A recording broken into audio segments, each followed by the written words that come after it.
Finally Trump ने एक बार फिर से टैरिफ और बढ़ाने की घोषणा कर दी और अब ये नया टैरिफ 25% एक्स्ट्रा होगा, यानी कि कुल मिलाकर भारत पर अब लगेगा 50% टैरिफ। अब ये जो एडिशनल अतिरिक्त 25% टैरिफ है वो 27 अगस्त से लागू किया जाएगा, यानी कि अब से लेकर 27 अगस्त तक हमारे पास समय है करीबन 20-21 दिनों का, 3 हफ्तों का नेगोशिएशन करने के लिए। वैसे तो अमेरिका का एक डेलीगेशन रशिया में है, बातचीत करने के लिए गया हुआ है। बहुत लोग मान रहे हैं कि शायद हो सकता है एक आध दिन में कोई बात बन जाए और रशिया शायद युद्ध समाप्ति की ओर बढ़े। वैसा हो जाए तो शायद फिर हो सकता है कि इससे जो एडिशनल टैरिफ है उससे मुक्ति मिल सकती है। जो भी हो ये तो वक्त बताएगा, लेकिन एक बात है, 50% टैरिफ को लेकर बाजार का रिएक्शन क्या हो सकता है? कुछ खास नहीं। उसकी वजह यह है कि अगर हमारा एक्सपोर्ट 25% टैरिफ पर भी वायबल नहीं है तो उसके बाद आप 25 लगाएं, 50 लगाएं, 100 लगाएं, 150, 200 लगाएं, कोई फर्क पड़ता नहीं।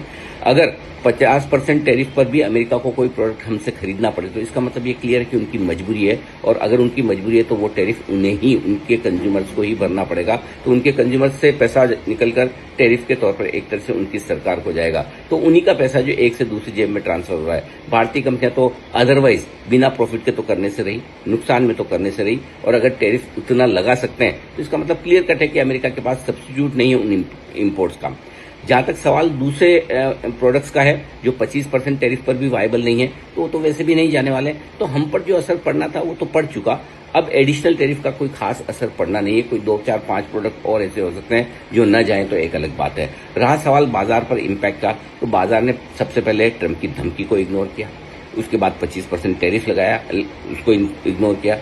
उसके बाद कल देर रात फिर से धमकी दी कि हम आज रात को फिर से टैरिफ लगाने वाले हैं 24 घंटे में, उसको भी इग्नोर किया। अब 50-100 पॉइंट 200 पॉइंट तो निफ्टी वैसे ही गिर जाता है, उसके लिए कोई ट्रंप की जरूरत नहीं है। एफआईएस की छोटी मोटी बिकवाली से हम कमजोर हो जाते हैं। तो एक चीज साफ है, बाजार ने अब डरना छोड़ दिया है, ये बात क्लियर है। और बाजार को यह भी पता है कि आगे पीछे ट्रंप इस बात से पलट जाएंगे और उस टैरिफ को खत्म भी कर देंगे। बात सिर्फ इतनी सी है कि उनका टैरिफ लगाने का जो अंदाज है और जो रीजन है कि आप रशिया के साथ बिजनेस कर रहे हैं, वो किसी को पच नहीं रहा है। खुद अमेरिका जमकर रशिया से कारोबार कर रहा है, और ट्रंप से जब पूछा जाता है कि आप कर रहे हैं तो बोलते मुझे नहीं पता, कैसे राष्ट्रपति हैं। तो इससे आप समझ सकते हैं कि ओवरऑल बाजार का जो बाजार पर जो इम्पैक्ट होना है इस पूरे मामले का, वो बहुत ही सीमित होगा। हल्की फुल्की कमजोरी हो सकती है, वो वैसे भी बाजार का ट्रेंड थोड़ा सा ढीला है। अदरवाइज मुझे नहीं लगता कि बाजार कोई बहुत ज्यादा कमजोर होंगे। बताइए आपकी क्या राय है, क्या ट्रंप से बाजार डरेंगे या फिर से एक बार इग्नोर करेंगे?